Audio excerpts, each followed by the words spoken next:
In today's video, we're going to be feeding all of my different exotic animals, and I'll show you some different cleaning hacks. This is Fuji, my leopard gecko. He's very friendly and he loves mealtime. Hornworms are one of his favorite things, but since they're high in fat, I don't give it to him all the time, just on occasion. Same with the waxworms, I just give those to him as an occasional treat. His main diet consists of a mix of mealworms and crickets. A fun fact about leopard geckos is, unlike many gecko species, they have eyelids. They also store their fat in their tail. Leopard geckos can lose their tail if they feel threatened by a predator, and they can regenerate it, but it won't look as good as the original. His tail is still his original.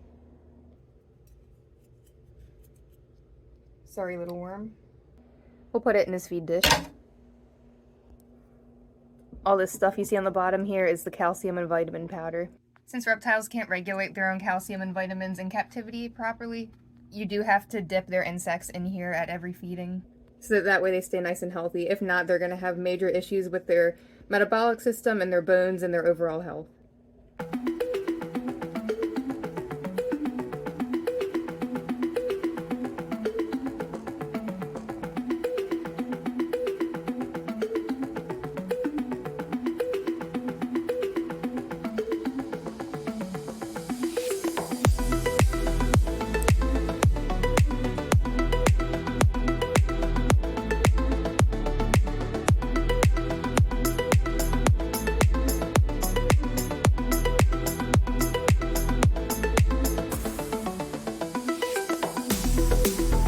It is also tank cleaning day, so I use this reptile carpet from Eco-Earth in Fuji's tank. I'm going to go change that out now.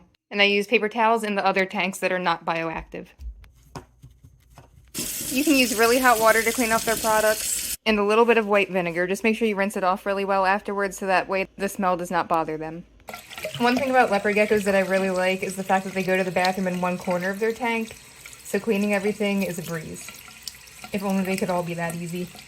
Good as new.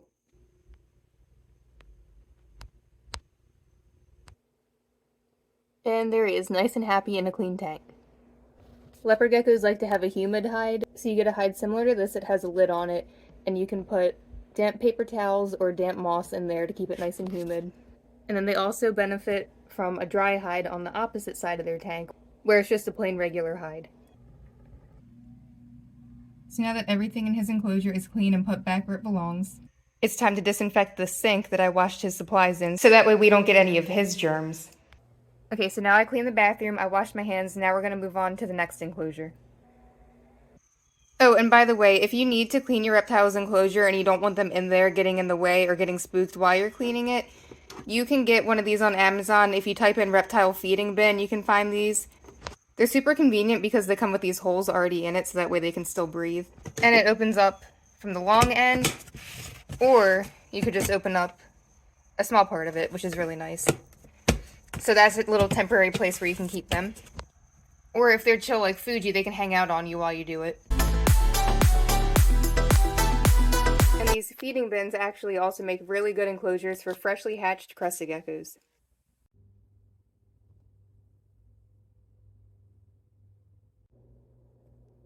This is Anole. He's my Cuban False Chameleon, which is actually a type of Anole. This species tends to be pretty calm and relaxed, but he does not like people. He's never bitten anyone, but honestly, for the most part, since he is so shy, I just leave him alone. I don't really mess with him. So I don't know if we're going to get him to eat on camera, but we'll try. You can see he lives in this big, live planted bioactive terrarium.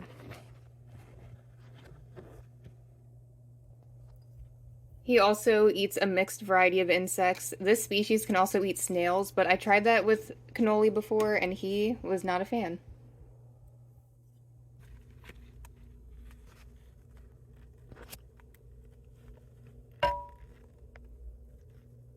And you can see that's the pupa of a waxworm in there. He didn't eat that yet.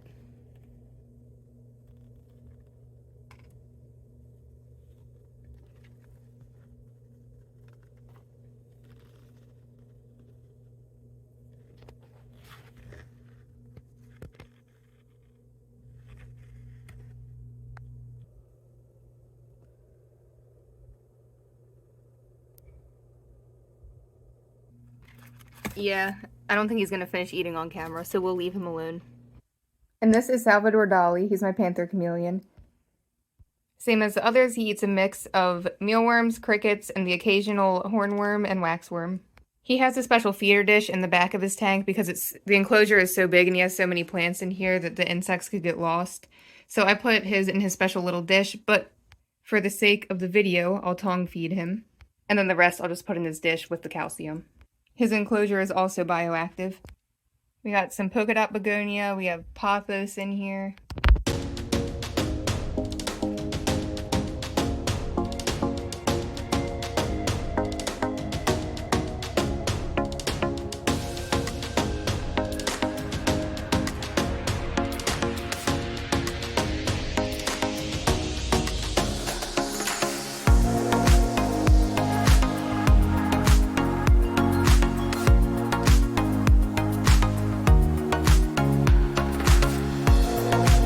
Chameleons are pretty secretive creatures, but he's a lot more outgoing than my false chameleon, which is funny.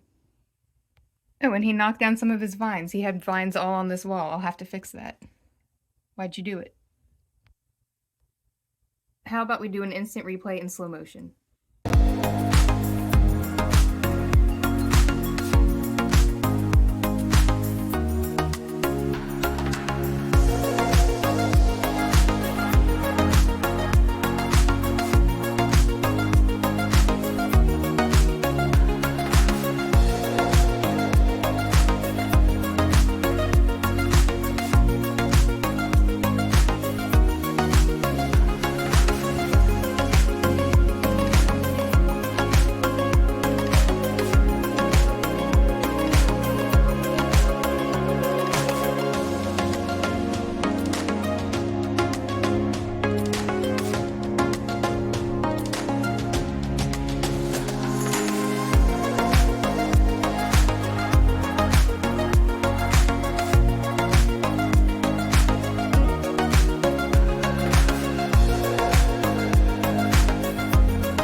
This is old No Name. She's very, very new to my collection, so I'm still trying to decide on a name for her. I have a few in mind, but it's just such a hard choice because she is so beautiful and pretty. So I want to make sure she has the perfect name. By the time I edit this, I might already have a name picked out, so if I do, I'll put it in there with a little caption. But so far, she seems pretty chill. I was able to clean her tank without removing her. She just kind of hung out. And then in this other enclosure, there's his head. It's hard to see him because he's hiding in the plants. But King Tut, I have a video on him if you want to check that out. But he's pretty chill. He just sleeps in his plants while I clean the tank, so he's super easy too.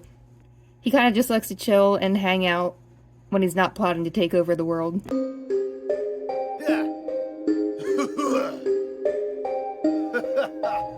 And then up here is Fable, and Fable lives in a bioactive enclosure, so that basically cleans and takes care of itself. I just have to do occasional spot cleaning with it.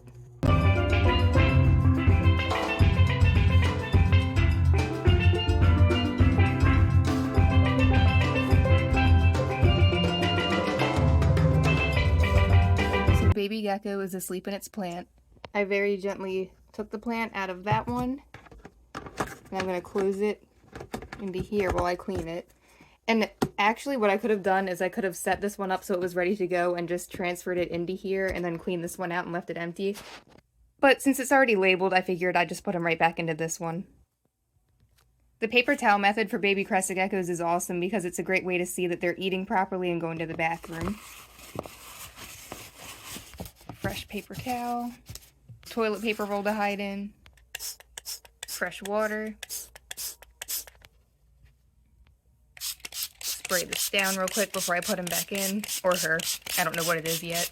And then carefully put it back in as if it never happened.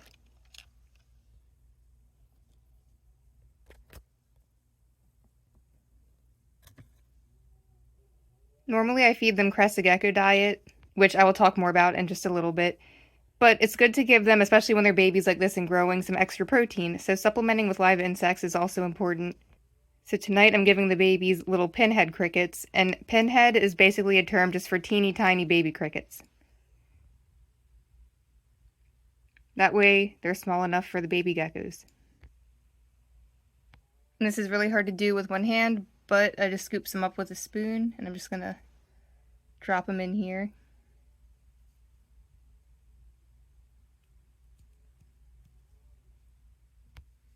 And then tonight when it gets dark and he wakes up, he will have something to hunt.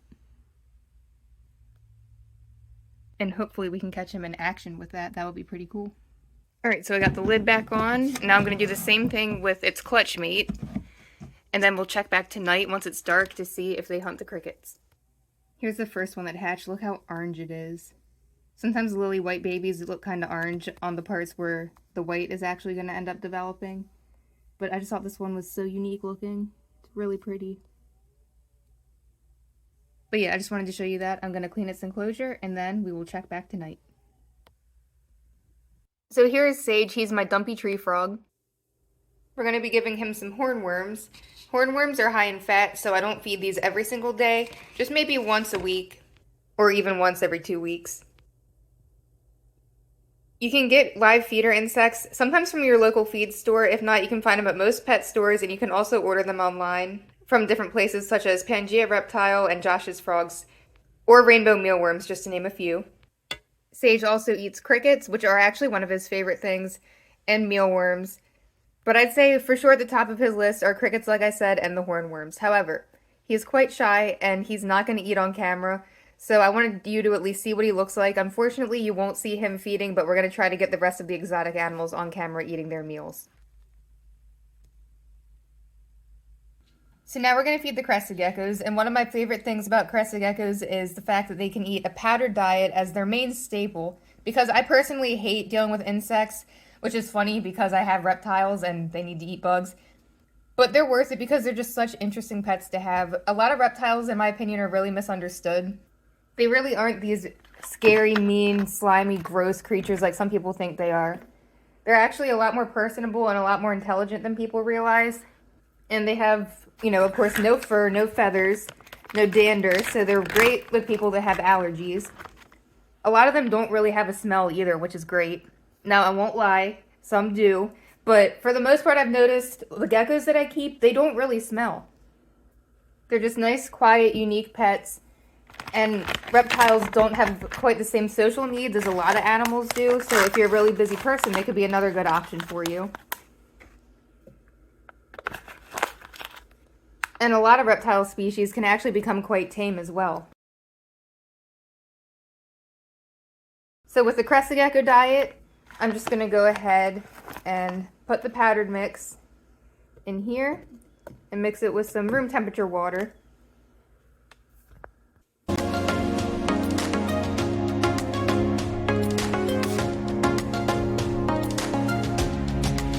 The powdered food can be their main diet, and you can supplement with the live insects a couple of times a week. When you're feeding them crickets, you want to make sure that you dust the crickets in calcium with vitamin D3. Most powdered diets will already have that in there, so you don't need to add it to that. But if you're feeding them bugs, you do have to add this, because reptiles cannot maintain their own calcium and vitamins in captivity without the help of supplements. Make sure that before you feed the insects to your gecko that you're giving the insects themselves a healthy diet with fruits and vegetables, so that way they last longer and live longer until you're ready to give them to your gecko. And so that way they will also be healthier and filled with more vitamins and nutrients for when your reptile consumes them. And you want to mix it up until it's about the consistency of baby food. Some popular brands of Crested Gecko diet are Pangea, which is what I'm using right now. There's also Repashy. There's a bunch of different brands out there, but those are two of the most popular. It's still a little bit chunky at the bottom, so I need to add more water. And of course, a couple of times a week, especially for the babies or for the breeders, I do still supplement them with some live insects. And I got a couple of empty ketchup bottles off of Amazon, because you can just mix it up in a dish and use a little spoon to put it in a bowl for your Crested Geckos. But now that I'm starting to have more, since we're hatching out some babies now, I figured it would save me time and be a lot more efficient if I can just squeeze this right into the dishes. So I'll just pour this nice and slowly into here, and then we'll go feed them. Alright, we're ready.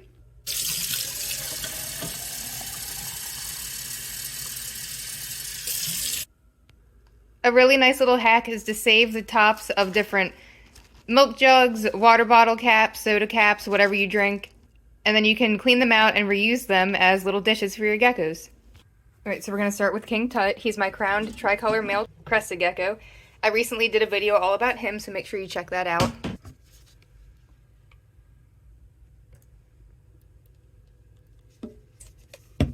They're all still asleep right now because it's still bright out, but we'll come back in tonight when it's dark and see if we can catch any of them in the act of eating. And then here's Gonzo. He is the OG. I got him back when I was 13. He is in his teens now. He's the first Crested Gecko that I got, and I don't use him in my breeding program. He's just an old beloved pet. But yeah, Gonzo's awesome. He is quite a character for sure. And now some food for Anole, my sable Crested Gecko.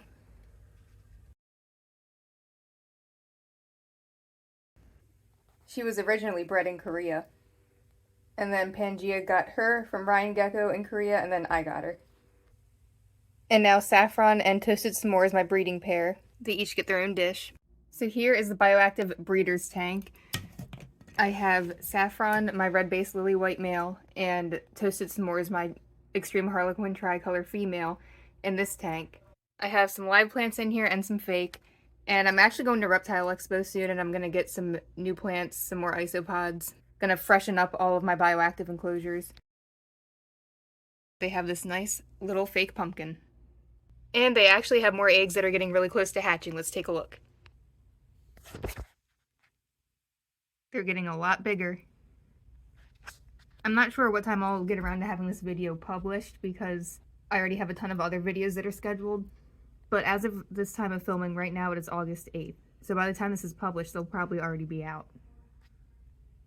But their first two babies, it was a clutch of 2 lily whites, so I got really lucky. I have a video all about that, so make sure you check it out. I'll put the link to them in the description below. But yeah, that was really exciting. Looking forward to that. And Fable, my Chameleon Gecko, also eats this. It's a species whose care is very similar to the Crested Gecko. And then, of course, my new beautiful Crested Gecko. I'm kind of leaning towards calling her Orchid. All of my geckos get their own water dish. And then, for the ones that need humidity, I will spray down their tanks in the evening, so like the Crested Geckos, Chameleon Gecko. And we will check back in a couple hours once they emerge, and we will see if we can capture any of them eating. That's a goofy way to eat. Don't worry, he's definitely not stuck. He's just goofy.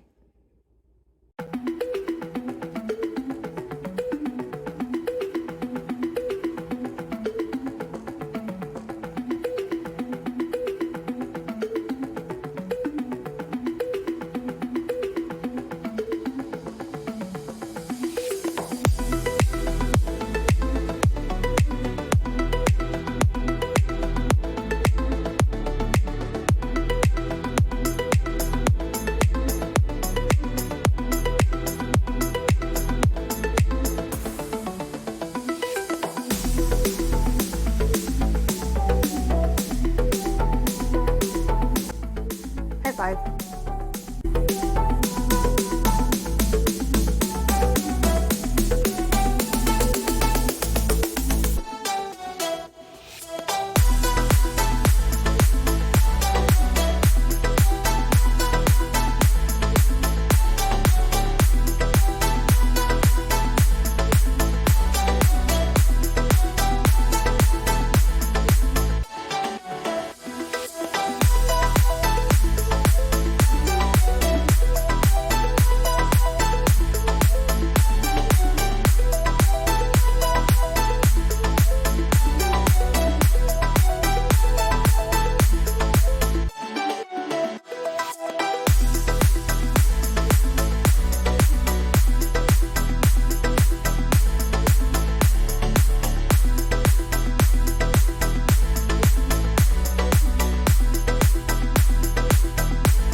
I'm in the middle of cleaning Anole's tank, and she hopped into her frog.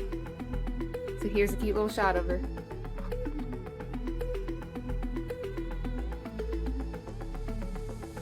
She loves this frog.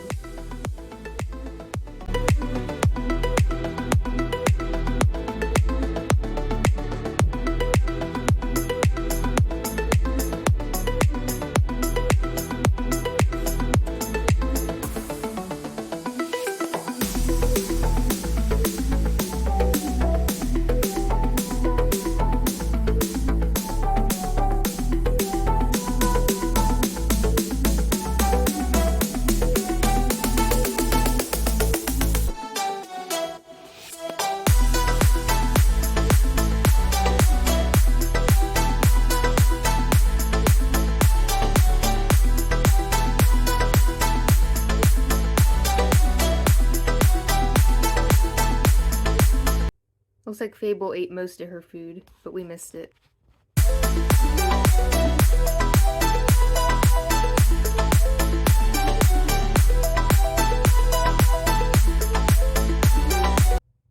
She's pretending to be a stick.